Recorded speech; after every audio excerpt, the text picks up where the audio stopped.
They're ready to be out of this world. Here's a live look at the countdown to the Artemis II launch. This is at the Kennedy Space Center at this hour. Okay, we are now about 24 hours away from NASA sending astronauts back to the moon for the first time in more than 50 years.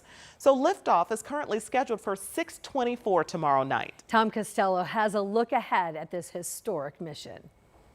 Sunrise on pad 39B in Florida with the Artemis rocket and crew on countdown for this critical test flight and a journey into deep space. The four of us, we are ready to go. The team is ready to go and the vehicle is ready to go. So to achieve this, NASA has built one of the largest, most powerful rockets ever. And this is it right here. This is known as SLS, Space Launch System. It stands a massive 322 feet tall. That is taller than the Statue of Liberty.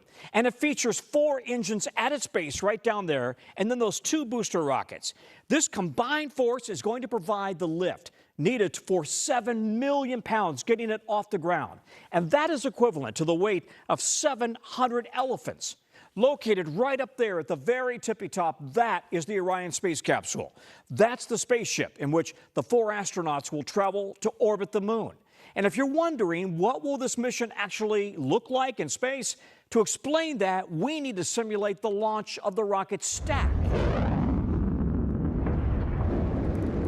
There it goes. By the 1-minute mark, the rocket has already reached supersonic speeds. At 2 minutes, the booster rockets separate. And at 8 minutes, the Orion capsule reaches space. And that marks one of the most critical moments of this mission, when the capsule separates from the rocket.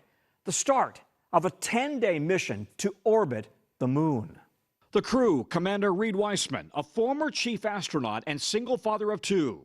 Mission specialist Christina Cook, who holds the record for the longest single spaceflight by a woman, 328 days in space. Mission specialist Jeremy Hansen, a former fighter pilot with 3 teenagers set to become the first Canadian in deep space. And pilot Victor Glover, a retired Navy fighter pilot and father of 4. I think personally and professionally it is going to satisfy all of this risk chasing that I've been doing for 27 years.